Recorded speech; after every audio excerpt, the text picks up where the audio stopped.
রাজধানীর মিরপুরের বাসিন্দা আব্দুল আউয়াল 15,000 টাকা বেতনে চাকরি করেন তৈরি পোশাক কারখানায়। ছোট্ট একটি কক্ষে স্ত্রী সন্তান নিয়ে বসবাস।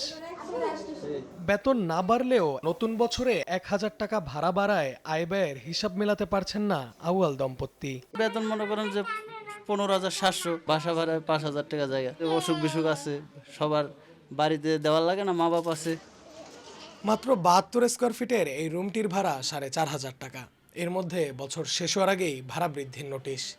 বাড়িওয়ালার সাফ কথা, পোষালে থাকো নয়তো বিদায় হও। একজন রান্না করে আসি, পর আরেকজন যায়, তারপরে যদি বাড়ি ভাড়া বাড়ায় এমনি কেমনে চলা যায়। শুধু মিরপুর নয়, পুরো রাজধানীতেই বছর শেষ হওয়ার আগেই ভাড়া বৃদ্ধির নোটিশ পেয়েছেন ভাড়াটিয়ারা।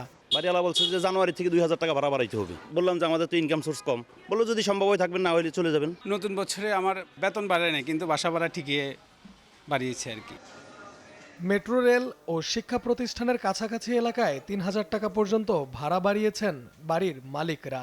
এক একটা রুম যেটা 6,000 পড়বে ওটা রাখে 8,000, 7,500। ভালো স্কুলগুলির আশেপাশে ভাড়া অনেক বেশি। বাড়ি ভাড়ার চাপে পরিবার নিয়ে একসঙ্গে থাকতে পারছেন না অনেকে। এতে ফাটল ধরছে পারিবারিক বন্ধনে, ক্ষতিগ্রস্ত হচ্ছে কোমলমতি শিশুরা। যে ইনকাম করি এটা দিয়ে তো শহরের লেখাপড়া ছেলে সন্তানদের আমি করাতে পারবো না। এই জন্য আমার বাচ্চারা আমি বাড়ি রেখে আইছি। যে পয়সা বেতন পাই, এই পয়সায় এত টাকা ঘর ভাড়া দিয়ে ফ্যামিলি রাখাটা আমাদের মতো মানুষের জন্য সম্ভব না। কেন বছর ঘুরলেই বাড়ি ভাড়া বাড়ান বাড়িওয়ালারা? 6,000 টাকা দিয়ে ভর্তি করাইতে পারতাম, এখন 10,000 টাকার নিচে না।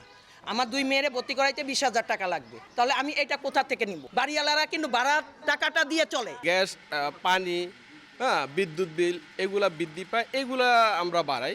ইচ্ছে মতো বাড়ি ভাড়া বৃদ্ধি ঠেকাতে সুনির্দিষ্ট নীতিমালা তৈরির তাগিদ আইনজীবীদের। এ নিয়ে উচ্চ আদালতেও রিট হয়েছে।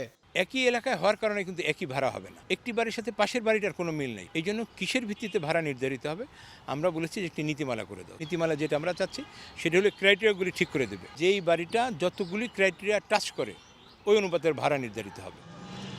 ক্যাবের তথ্য অনুযায়ী গত 25 বছরে ঢাকায় বাড়ি ভাড়া বেড়েছে প্রায় 400%। নাইম হাসান, সময় সংবাদ, ঢাকা।